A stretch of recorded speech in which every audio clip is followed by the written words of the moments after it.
Este es el comentario ganador del video anterior. Y ahora díganme ustedes qué poder darían si fueran radioactivos y mordieran a alguna persona.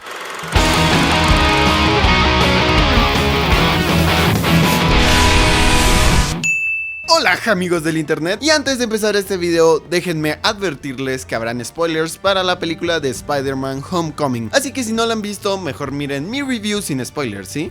¿De acuerdo? Bueno, con eso empezamos contando los mejores y más jugosos easter eggs, referencias, cameos y personajes de los cómics de esta película. Número 1, tenemos la escena en donde Spider-Man se levanta de unos escombros derribados por el buitre a pura fuerza de voluntad. Esta escena se parece mucho a un momento en los cómics de Amazing Spider-Man número 31 al número 33, en donde Spider-Man hace exactamente lo mismo, y estos paneles son considerados de los más icónicos en la historia de este personaje. También en la pelea del banco vemos como dice que está feliz de conocer a Thor y a Hulk, lo cual tiene sentido ya que ninguno de estos personajes aparecieron en Civil War. Además, hace que Thor golpee a Hulk, algo que habíamos visto en unas películas y que también veremos mucho en Thor Ragnarok. En la escuela podemos ver al personaje de Betty Brant, que ya habíamos visto en encarnaciones de Spider-Man anteriores, pero en los cómics ella es la secretaria de J. Jonah Jameson, e incluso lo vemos trabajando en las noticias escolares de la película. MJ también aparece en esta película. No es Mary Jane, sino que Michelle Jones, quien revela que la llaman MJ. Esto podría ser un homenaje a Mary Jane y también una referencia a su relación con Peter Parker en futuros filmes. Ned Leeds, interpretado por Jacob Batalon, es un personaje basado en un amigo y compañero de Peter en los primeros cómics de Spider-Man, pero también tiene mucho del personaje de Gankley Lee de los cómics, que es un amigo de Miles Morales que sabe la identidad de su compañero arácnido. Y hablando de Miles Morales, aparece el personaje de Aaron Davis, interpretado por Donald Glover. Este en los cómics es el tío de Miles Morales, el segundo Ultimate Spider-Man, y en la película incluso menciona que tiene un sobrino, y en la escena en donde este está comprando armamento alienígena muestra interés en los escaladores suspensores de gravedad. Esto también podría ser una referencia al otro Spider-Man. Y otro dato curioso de esto es que Donald Glover hizo la voz de Miles Morales para la serie animada de Ultimate Spider-Man, y podemos ver a Jennifer Connelly en el MCU de nuevo, solo que ya no como Betty de Hulk,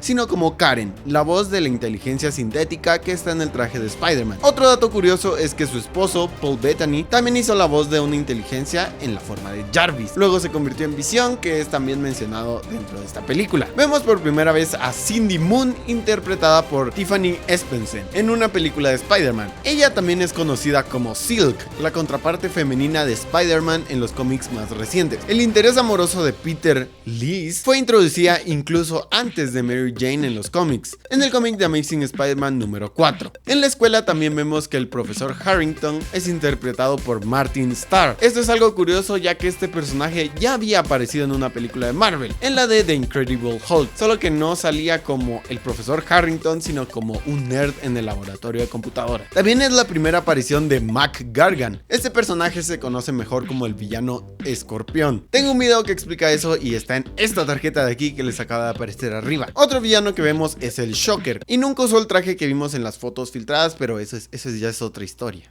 En la película nos introducen a dos versiones de este: Herman Schultz, el Shocker original, y Jackson W. Bryce, quien era el Shocker en el espectacular Spider-Man del 2008. Y el villano principal, el buitre, es interpretado por Michael Keaton, que también interpretó a Birdman y a Batman. Y hay una escena en donde el buitre vuela alto durante la primera pelea contra Spider-Man, y su silueta se ve contra la luna. Esto podría ser una referencia a cuando hizo exactamente lo mismo utilizando el Batwing en su tiempo como Batman. Además tenemos la aparición del Thinkerer, interpretado por Phineas Manson. Este es un genio que crea armas super avanzadas para diferentes criminales, parecido a lo que vimos en la película, solo que en esta versión utiliza diferentes piezas de las batallas de los Vengadores. Kenneth Choi sale como el director Morita, pero también salió como el comandante Jim Morita en la película del Capitán América 1, y el director tiene fotos de este personaje en su oficina, referenciando a que este personaje que vemos en la película es al menos el nieto del que apareció en el Capitán América. Vemos también una nueva encarnación de de Flash Thompson. En los cómics y en otras películas es un jugador de fútbol americano, porque el fútbol de verdad es el que se juega con los pies. No, el fútbol se juega con el corazón. Ah, Numa, sí, cierto.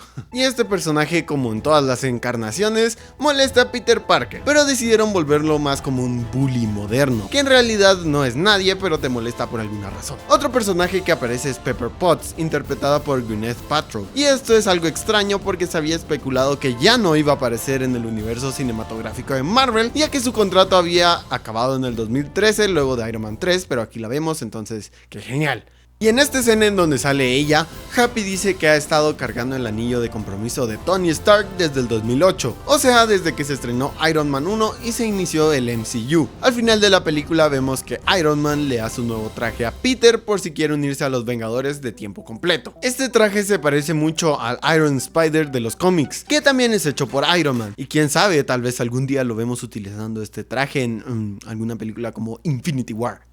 Además, el hecho que Tony Stark haya armado una conferencia de prensa para presentar a Spider-Man como un nuevo Vengador al mundo se parece bastante al momento en los cómics de Civil War, en donde Tony convoca una conferencia de prensa y Spider-Man revela su identidad para luego volverse en el Iron Spider. En la escuela podemos ver varios personajes genios del universo de Marvel en diferentes pinturas y cuadros, como una pintura de Howard Stark interpretado por John Slattery, a Abraham Erskine, el científico de Capitán América 1, interpretado por Stanley Tucci, y una foto de Bruce Banner, también conocido como el Hulk, en la clase de Peter como un científico destacado. En la escuela también podemos ver que dice que su año de fundación es 1962. Esto es una referencia a que el primer cómic de Amazing Fantasy en donde sale Spider-Man se estrenó en ese mismo año. El primer traje de Spider-Man, no sé a ustedes, pero a mí me pareció bastante parecido al de Ben Reilly de los cómics, con una capucha, un cinturón y disparadores bastante visibles. Esto tal vez sea una referencia al Spider-Man de Ben Reilly. Aparecieron varios artilugios de las peleas pasadas de los Vengadores, como una de las naves individuales o deslizadores de los Chitauri, un arma Chitauri como la que vemos en Item 47,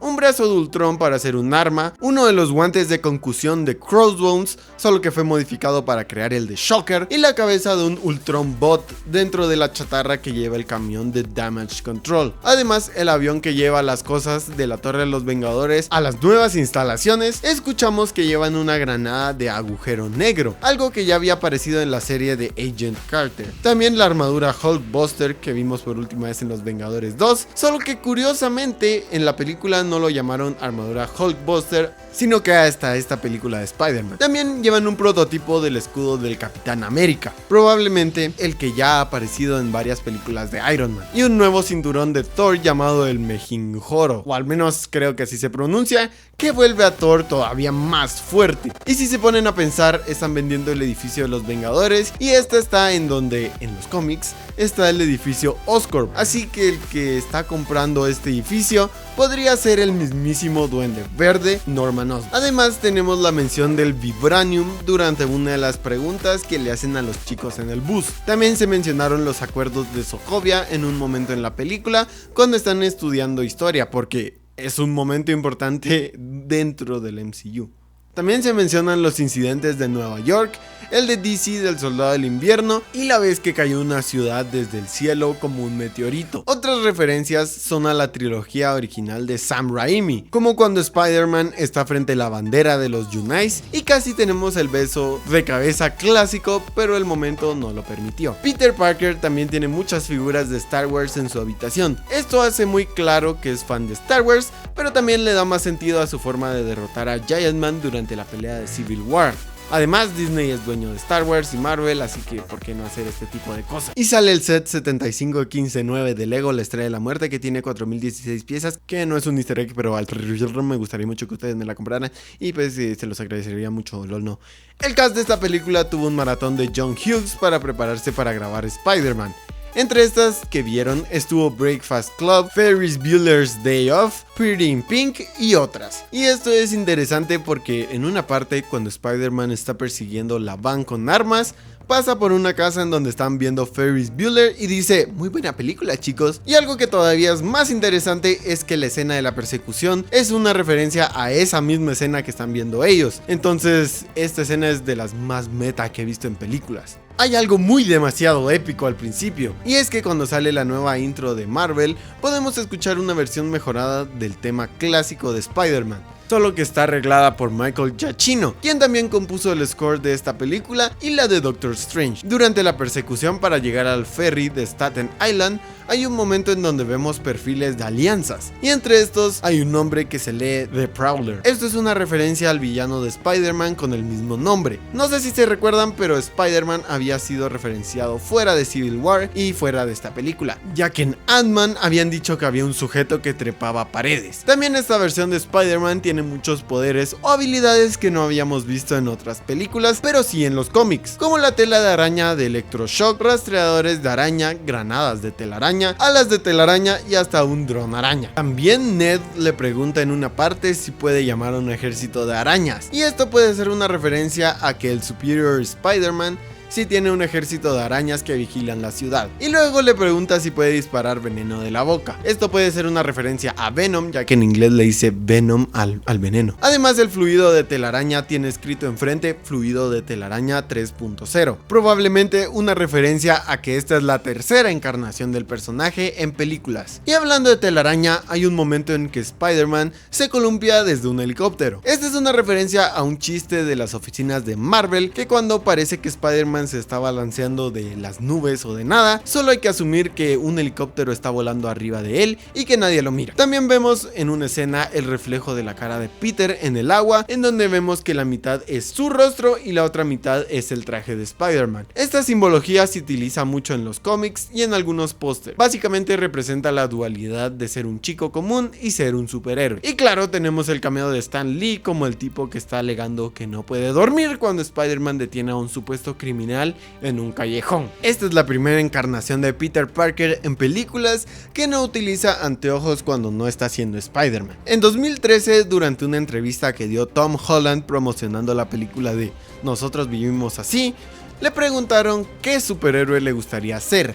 Y dijo Spider-Man, pero tal vez en unos 10 años cuando hagan el reboot del reboot. Entonces no se rindan, amigos. Sus sueños y sus metas se pueden cumplir más rápido de lo que creen. Por último, les puedo decir que en la escena en donde Shrek combate a Majin Buu por la Copa Pistón Libertadores, termina lanzando una onda vital a Terminator. Esta es una referencia en los cómics de Garfield del 2002. Gracias por ver este video, espero les haya gustado, dejen sus like. Si eres nuevo, no olvides suscribirte, recuerden la actividad de los comentarios, respeten las señales de tránsito y como siempre, un abrazo en nalgas. ¡Nos vemos!